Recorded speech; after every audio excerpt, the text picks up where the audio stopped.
vale tentar viver e descobrir o dom de iluminar a vida, seguir os passos de Jesus arrisca. Vale tentar viver e descobrir o dom de iluminar a vida, seguir os passos de Jesus arrisca.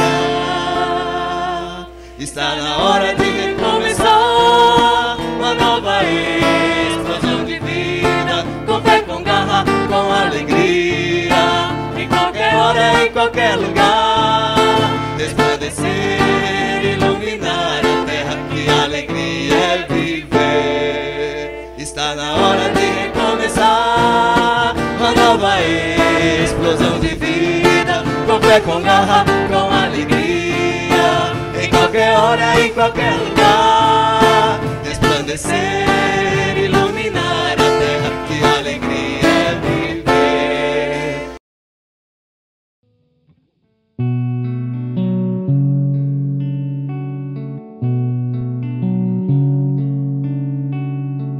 Se você precisar, eu vou com você. Pode nem ter a ver comigo, mas eu vou. Se você precisar, eu tô com você. Pode nem ter a ver comigo, mas eu tô. A coisa tá feia, mas eu enxergo lindo. Se o medo aperta, cola comigo. Se você precisar, eu cuido de você. Pode nem ter a ver comigo, mas eu cuido. Se você precisar, eu aguento você. Pode nem ter a ver comigo, mas aguento. A coisa tá feia, mas eu enxergo lindo. Se o medo aperta, cola comigo. A coisa tá feia, mas eu enxergo lindo. Se o medo aperta, cola comigo.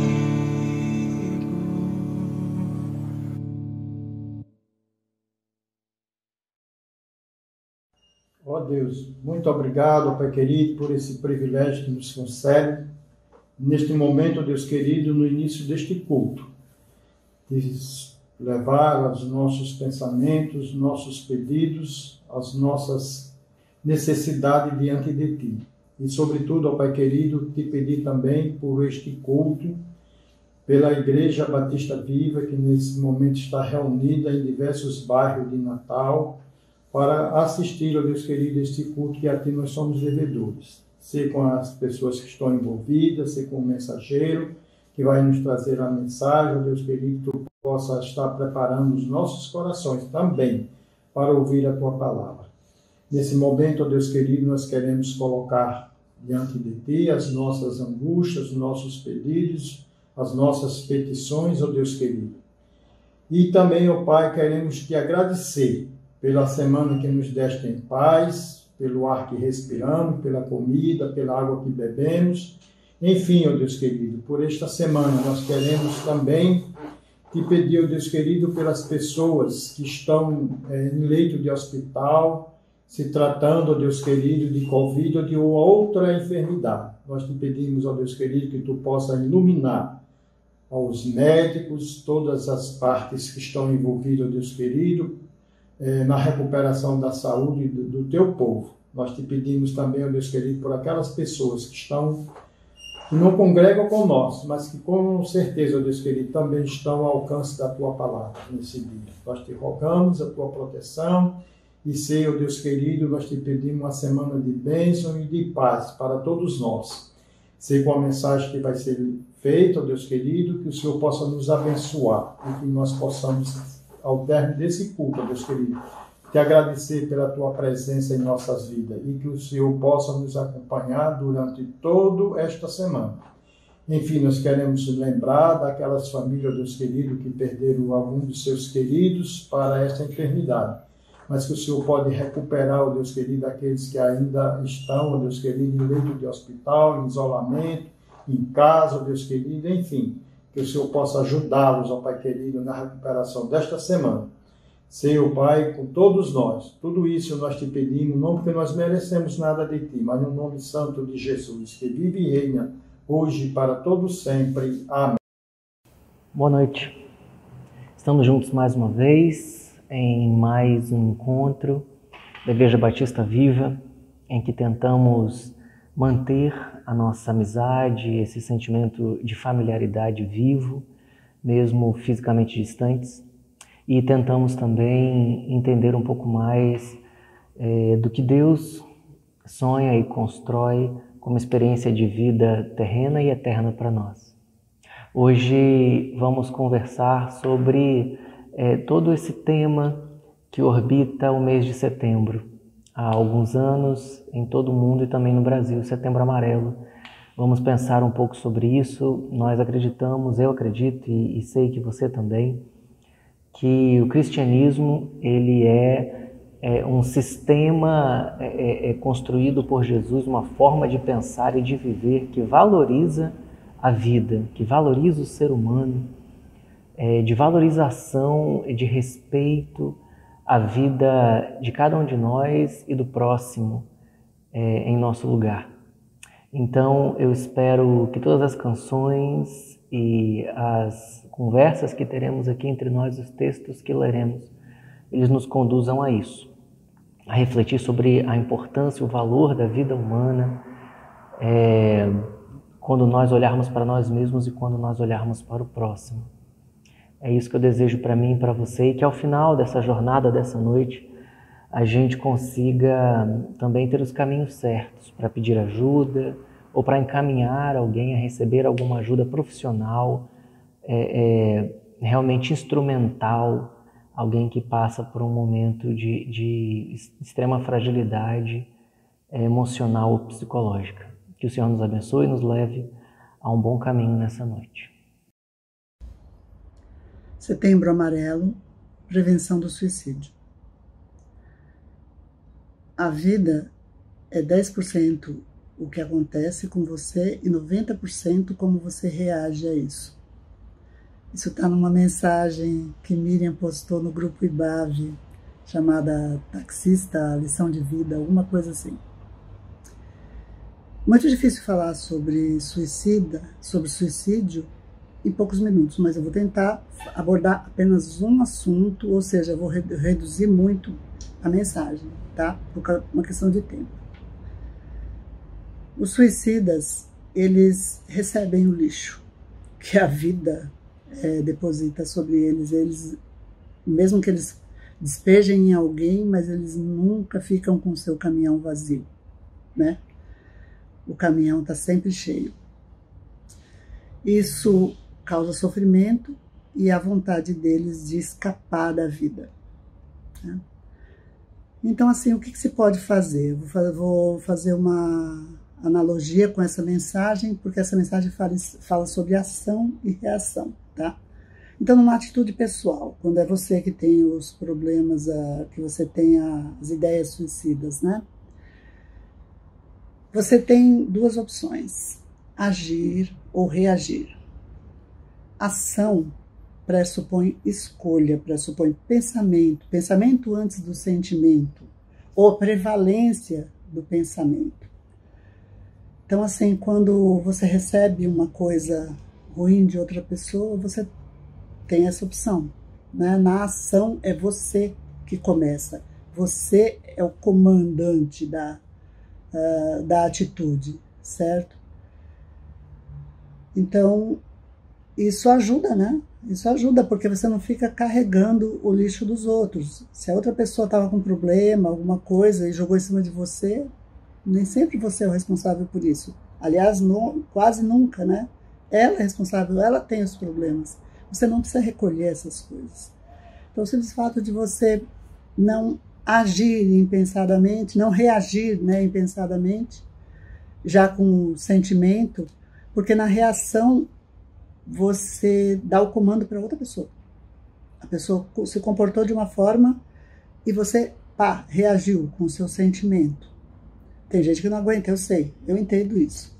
Mas a verdade é que quando você reage, você está sob o comando do outro. Então a informação importante é essa. Sob o comando de quem você quer estar. O melhor eu acho que é estar sempre sob o próprio comando, né? Então é isso que você pode fazer para você. É estar sempre sob o seu comando, sob a sua iniciativa. No aspecto social, é como você faz quando você encontra alguém, né? Quando você percebe que alguém está com ideias suicidas, que alguém está com esses problemas. Então, primeira coisa, eu acho que você precisa dar atenção. Essa pessoa está com problemas sérios. Ninguém fala em suicídio à toa. Ninguém fala por falar. Então, dê atenção. Essa pessoa precisa da sua atenção. Converse com ela, acolha, escute. Nunca julgue. Se há uma coisa que eu posso dizer, é que se você julgar, você vai estar colocando um peso absurdo sobre essa pessoa. Essa pessoa que está com problema suicida, ela já se julgou e condenou. Tanto é que ela está pensando na pena capital. Então não julgue essa pessoa, não dê nenhuma palavra nesse sentido. É demais para ela. Procure alguém que esteja, né, do relacionamento dela, família, amigo, alguém que possa ajudar mais e encaminhe para um profissional capacitado. Boa noite a todos. Vamos louvar ao Senhor. Boa noite. Como é bom poder aos pés da cruz depositar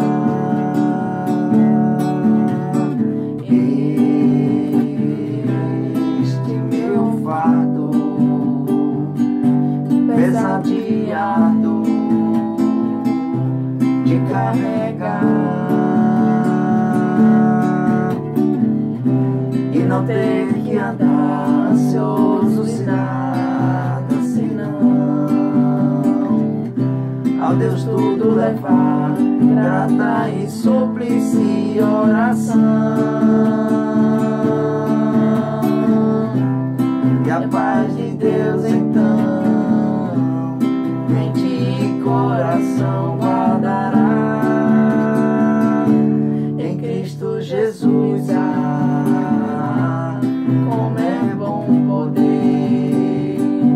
Aos pés da cruz depositar este meu fardo pesadeado de carregar e não ter que andar ansioso e nada sobre ele lançar cada problema, cada aflição.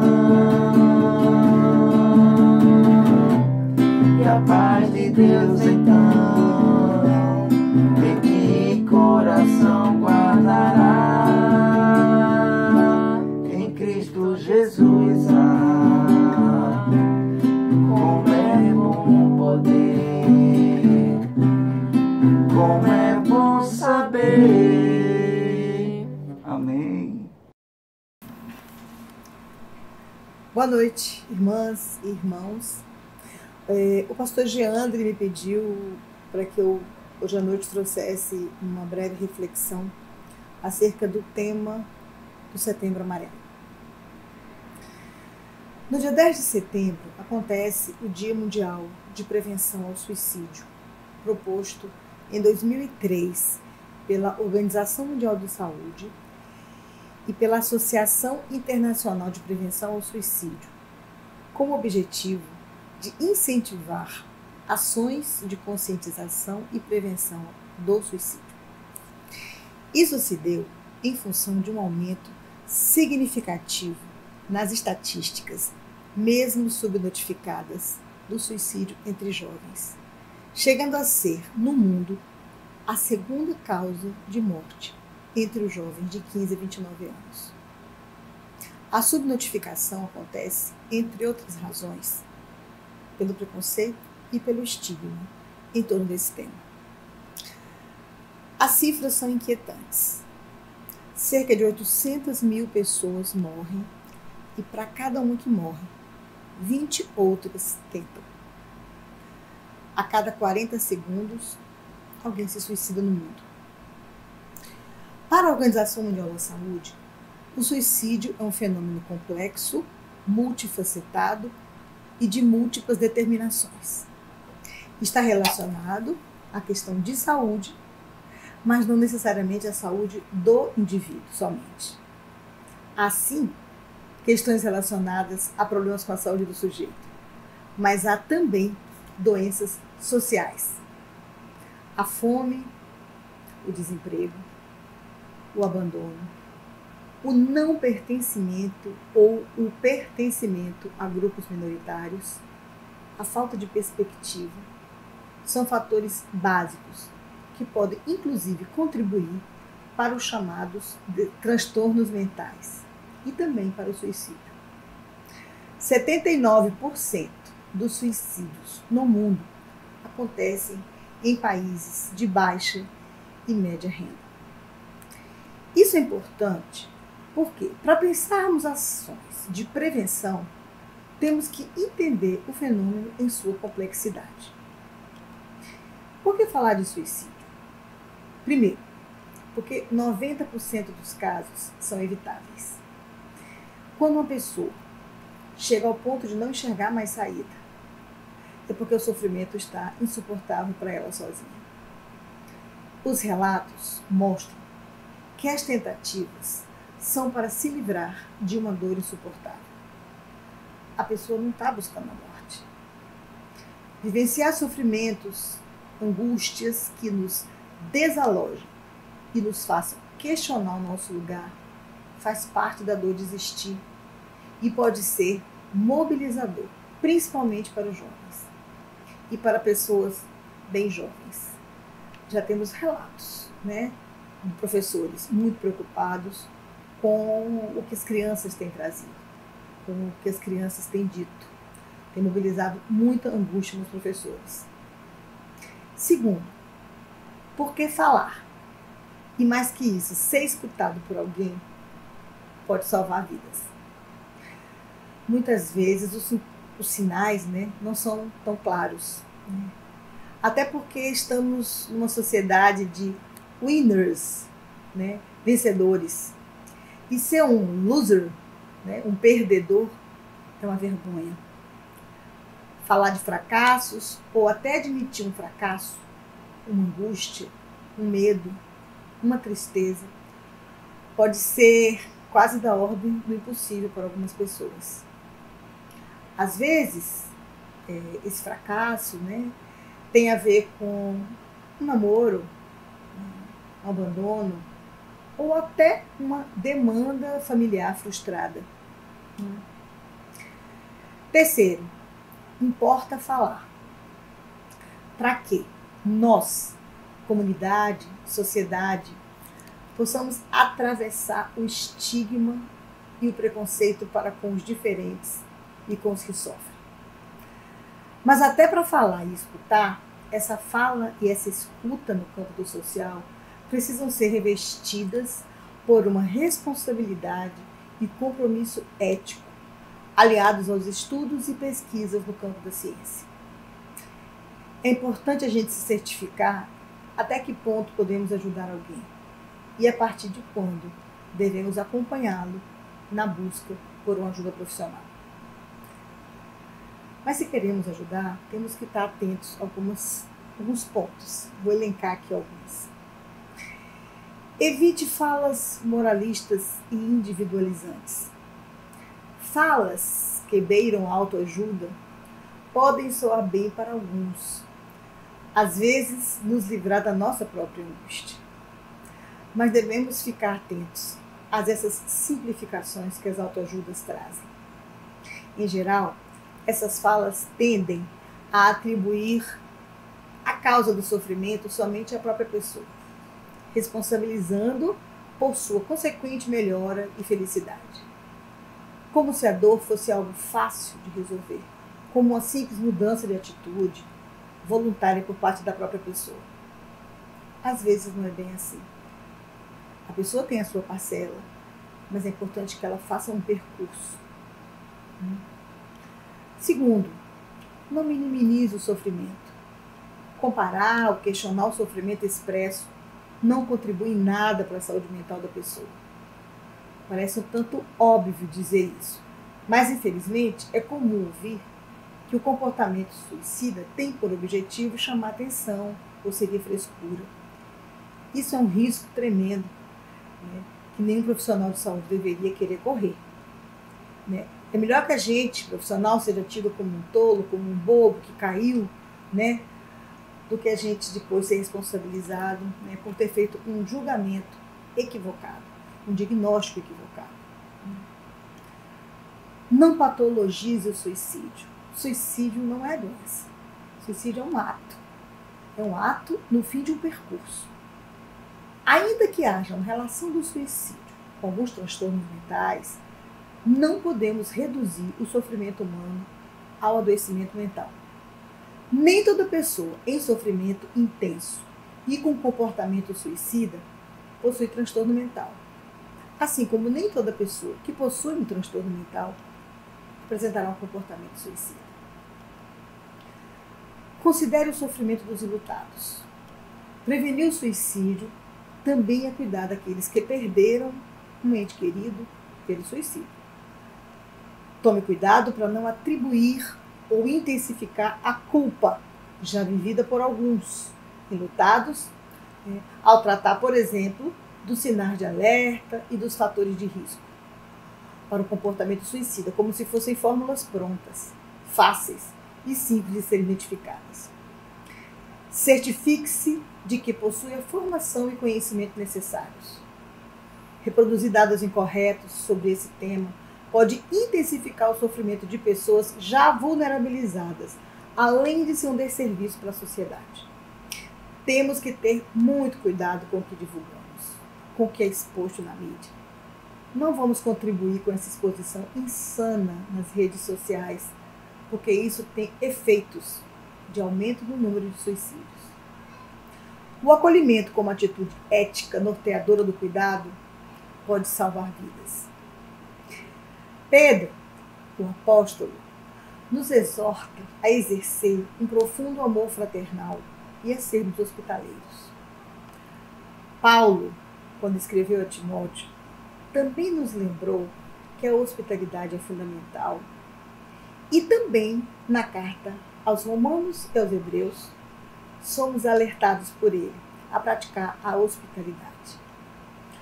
Hospitalidade tem a ver com abrir-se para o outro, abrigar o outro. E o outro tem a ver com alteridade. Quer dizer, alguém diferente, distinto de mim e do que eu penso e do que eu acho. Acolher, abrigar, o familiar, o igual, o idêntico, o que pensa como eu, é talvez mais fácil. Dar abrigo ao diferente, oferecer espaço e escuta a quem é radicalmente diferente de mim, ao que sofre, ao que não responde como eu queria. Eis a proposta para pensarmos como comunidade e sociedade em prevenção ao suicídio. A prevenção ao suicídio é possível num modelo de sociedade participativa, comunitária, equânime, com valorização do sujeito trabalhador. A prevenção ao suicídio é possível em uma comunidade onde se pode criar vínculos e construir projetos de vida e vida abundante.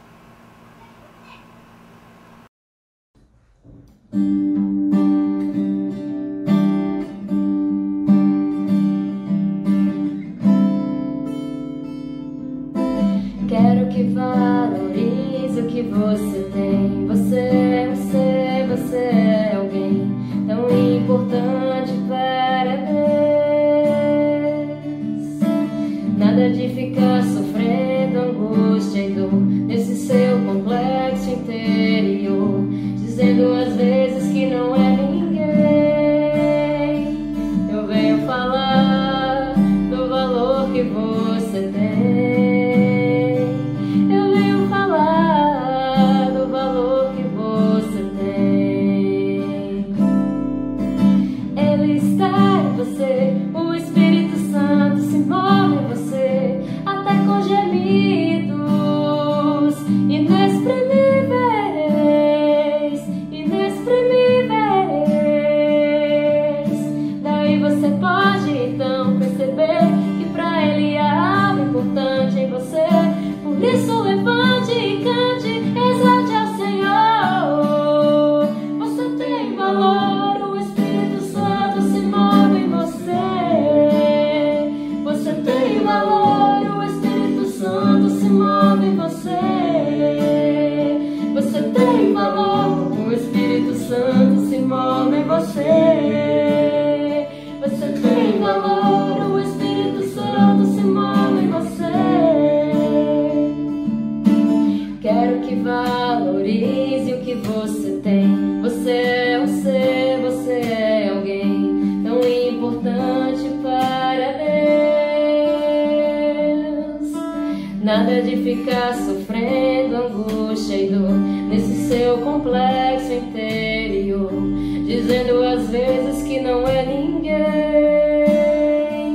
Eu venho falar do valor que você tem. Eu venho falar do valor que você tem. Ele está em você, o Espírito Santo se move em você, até com gemidos inexprimíveis, inexprimíveis. Daí você pode então perceber que pra Ele há algo importante em você. Por isso levante e cante, exalte ao Senhor. Você tem valor, o Espírito Santo se move em você. Você tem valor, o Espírito Santo se move em você. Você tem valor, o Espírito Santo se move em você. Você tem valor, o Espírito Santo se move em você.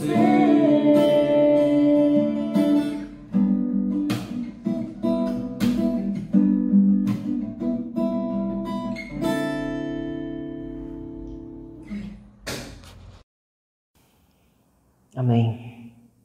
Para a reflexão bíblica, a conversa bíblica, entre as outras conversas que estamos tendo hoje, eu peço que você abra a sua Bíblia em Mateus 27, nós vamos ler os versículos 3 a 5. Mateus 27, de 3 a 5.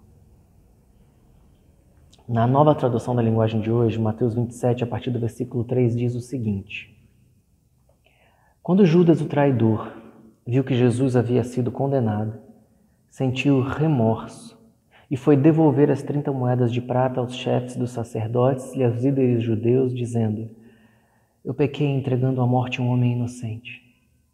Eles responderam: O que é que nós temos com isso? O problema é seu.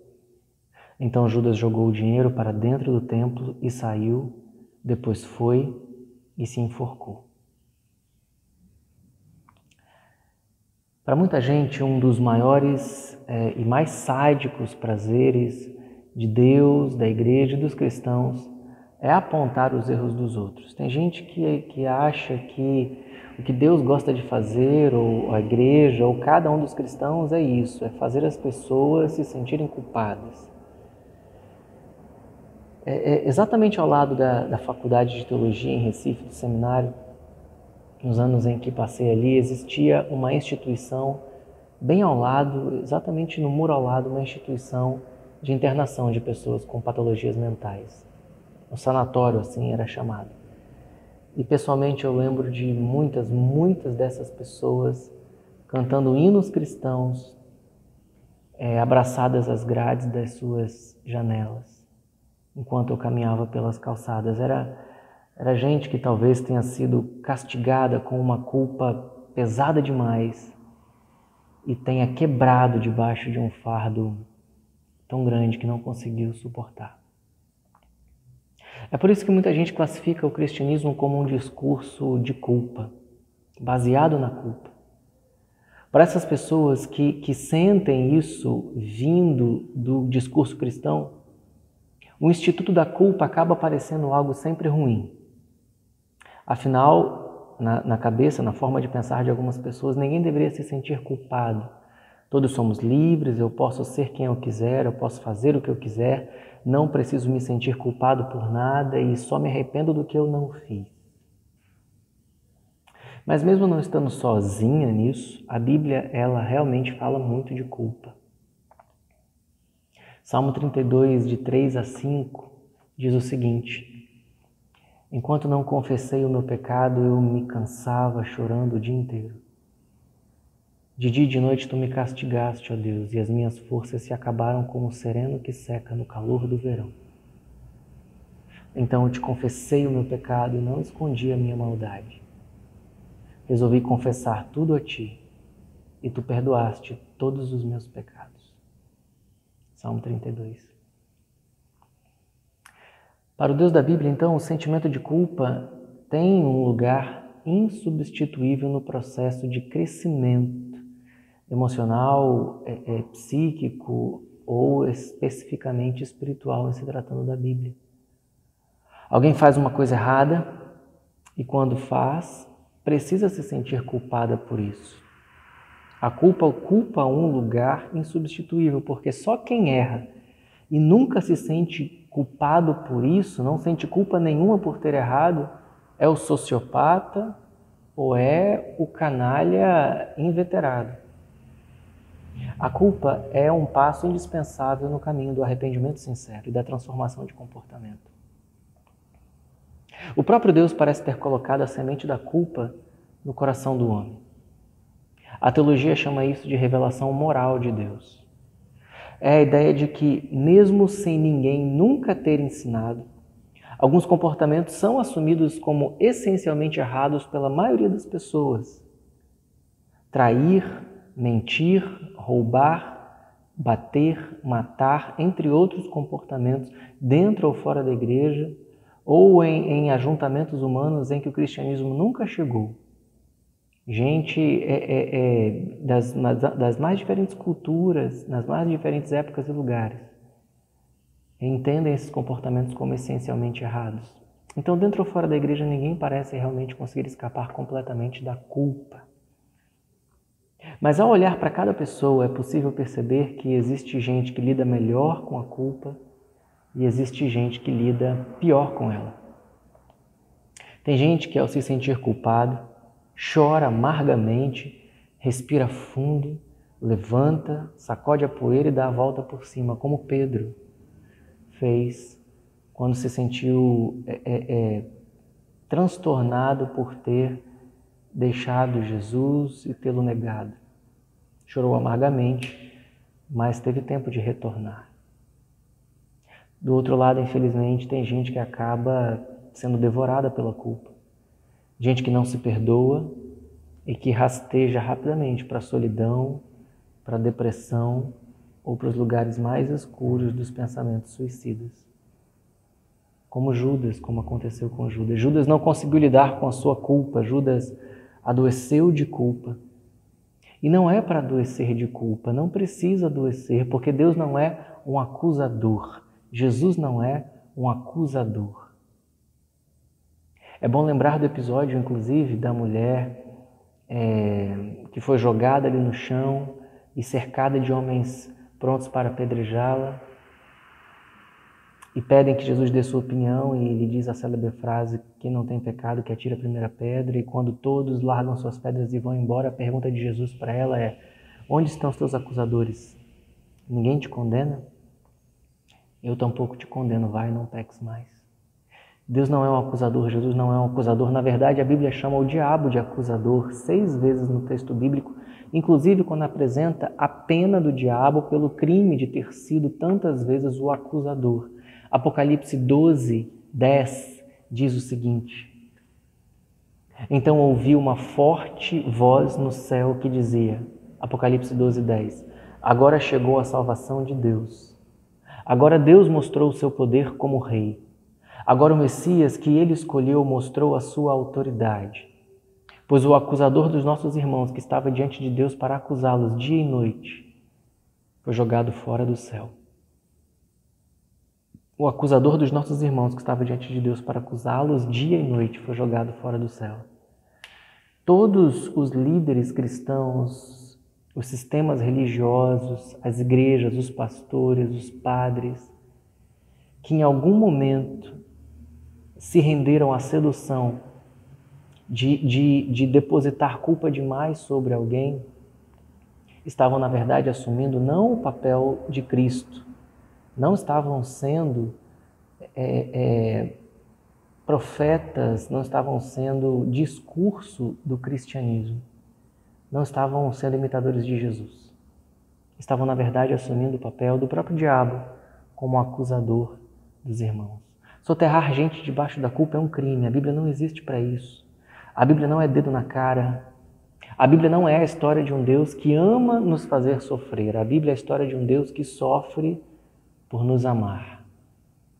É completamente diferente. Paul Tournier, em sua obra monumental Culpa é Graça, ele diz o seguinte sobre isso. Eu detesto o domingo, disse-me uma mulher. Quando éramos crianças, todos os domingos colocavam em minha irmã e em mim os vestidos mais bonitos. E ai de nós, se nos sujássemos. E assim o dia terminava sempre com reprimendas. No entanto, os prazeres não merecidos e os presentes inesperados é que são os mais apreciados. A Bíblia não apenas fala que a salvação é de graça, como também todas as dádivas de Deus, tanto as pequenas como as grandes.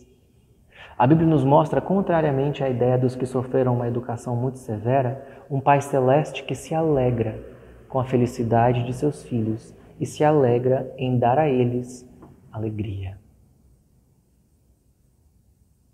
Nós precisamos olhar para Deus, para Jesus, para a Bíblia, para o cristianismo e para a igreja com os olhos certos, não com os olhos de Judas.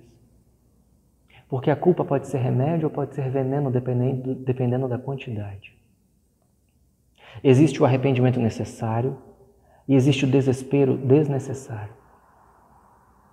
Existe gente com a alma saudável que sabe que precisa do perdão de Deus, mas que sabe que precisa se perdoar também. Nós precisamos ser essas pessoas. Cristo sempre tem perdão, mas Ele tem perdão para quem se reconhece pecador. Cristo sempre tem graça, mas Ele tem graça para quem se reconhece desgraçado. Jesus veio para quem sabe que é doente. Gente que sabe que para esse médico tudo é curável. Para esse médico todos são curáveis.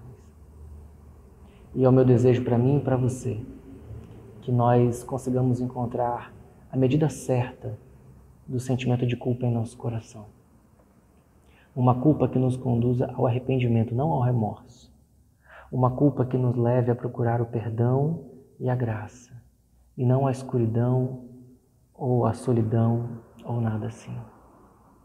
Que o Senhor nos dê, acima de tudo, a certeza de que existe perdão, existe graça, e que nós podemos perdoar a nós mesmos, e que tudo é curável, e que todos são curáveis. Que Deus nos abençoe.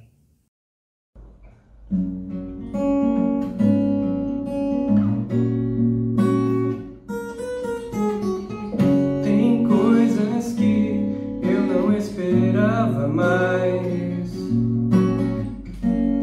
Eu me acostumei a não sonhar demais. Que a gente se machuca, chora como nunca. E aparece o medo, grande é o medo que a gente sente de viver, medo de sofrer. Mas a voz de Deus plantou em mim uma esperança que não conhece fim. Então a gente se pergunta se não termina nunca. Todo esse medo tem que acabar, o medo que a gente sente de viver. Eu deixo a luz aparecer. Eu não vou perder mais nenhum sol. Eu não vou perder mais nenhum sol. Eu vou viver.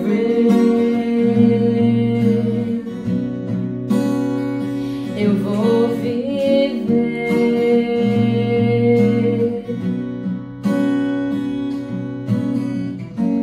Mas a voz de Deus plantou em mim uma esperança que não conhece fim. Então a gente se pergunta se não termina nunca.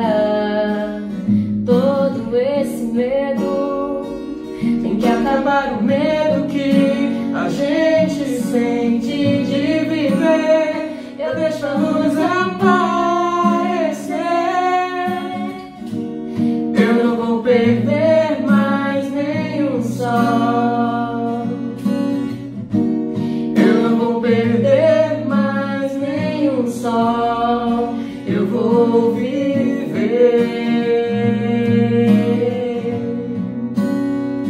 Eu vou viver.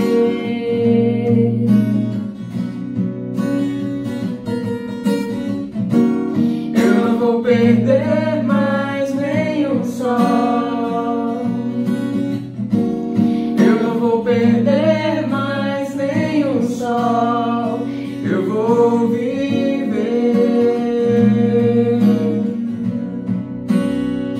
Eu vou viver.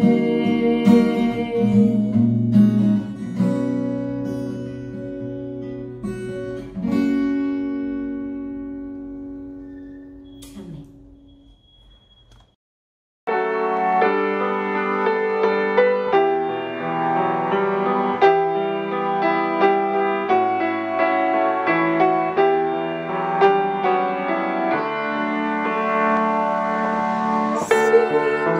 Com certeza, meu Senhor aqui está, pois eu sinto a sua graça, seu poder.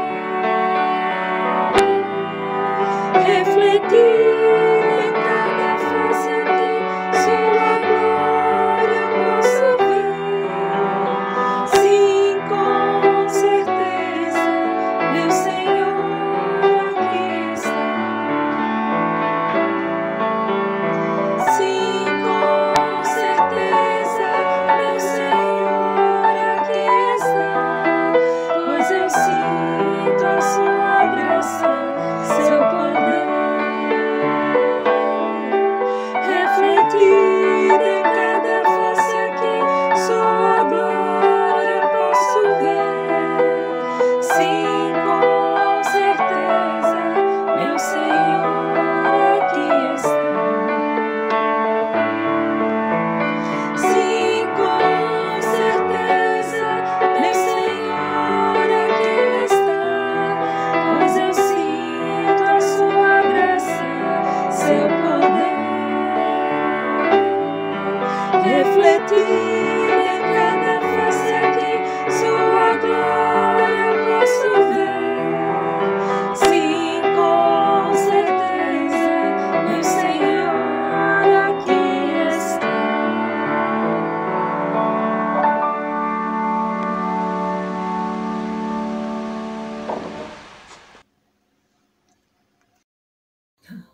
Santo Deus e Pai, bendito seja o seu nome, Senhor.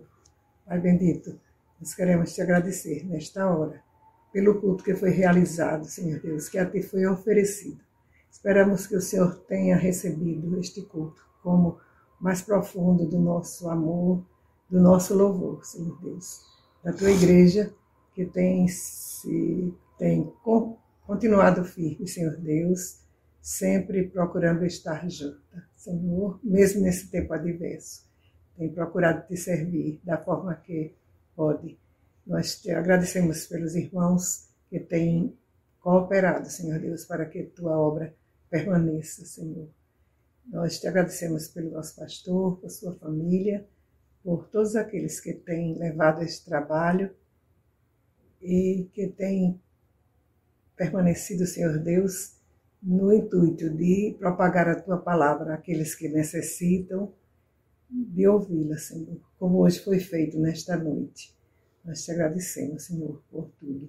Agora nós queremos te pedir, Senhor Deus, mais uma vez, por aquelas pessoas que estão em sofrimento, que estão nos leitos de hospitais, Senhor, motivadas por muitas enfermidades e até também por este vírus tão cruel que tem assolado todo o mundo, Senhor Deus.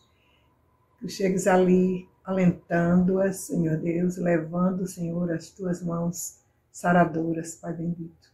Abençoa as famílias também que têm perdido seus entes queridos e que estão acompanhando estes também ainda nos hospitais ou em casa.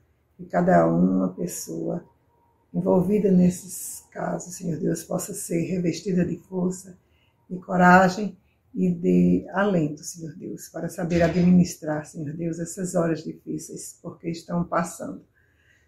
Nós lembramos, neste caso, as pessoas que nós já te apresentamos durante as nossas reuniões, durante a semana, Senhor Deus.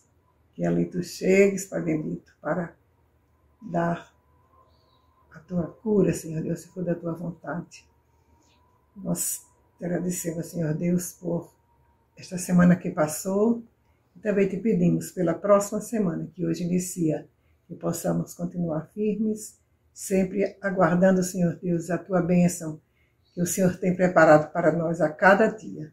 Por tudo isso, Senhor, nós te agradecemos, te louvamos e te pedimos, em nome e pelo amor do nosso Senhor, Salvador, do seu Filho Jesus. Amém. Eu espero, então, que essa noite esteja sendo e tenha sido uma experiência construtiva, edificante para você, como tem sido para mim. Que você jamais se sinta sozinho, que você procure a mim como pastor, a igreja, as irmãs, aos irmãos desta igreja, uns aos outros. Caso você sinta qualquer tipo de sentimento muito aflitivo no seu coração e que também, especialmente, você procure ajuda profissional também. Não é nenhum tipo de constrangimento, de embaraço, de vergonha para um cristão procurar ajuda profissional, pelo contrário. Deus deu inteligência a todos nós, ao ser humano, para que nós conseguíssemos refletir e encontrar caminhos de cura para todos nós. É a graça comum de Deus espalhada na inteligência de todos os homens. Procure ajuda profissional, procure ajuda da igreja e nós, todos juntos, vamos sempre conseguir sair de qualquer vale sombrio e chegar no outro lado, nos pastos verdejantes e nas águas tranquilas. Vamos orar? Possa o Deus de todo amor, o Cristo de toda graça e o Espírito Santo de toda consolação ser com essa Igreja Batista viva, com todos os que amam a Jesus, por toda a terra, hoje até a volta de Cristo, e pela eternidade, com o Pai e uns com os outros. Amém. Amém.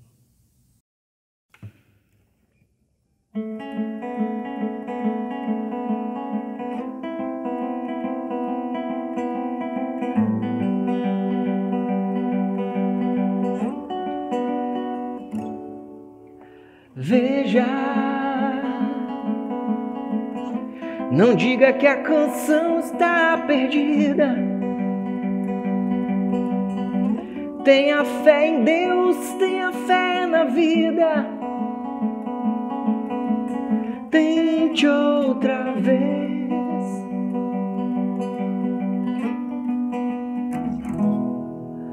Beba,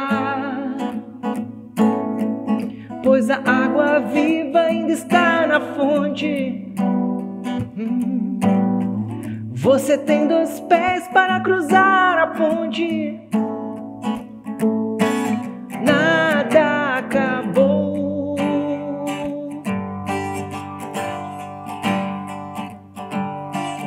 Tente, levante sua mão sedenta e recomece a andar. Não pense que a cabeça aguenta se você parar. Não, não, não, não, não, não. Há uma voz que canta, uma voz que dança, uma voz que gira, bailando no ar.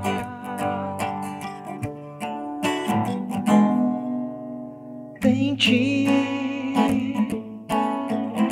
Não diga que a vitória está perdida. Se é de batalhas que se vive a vida. Tem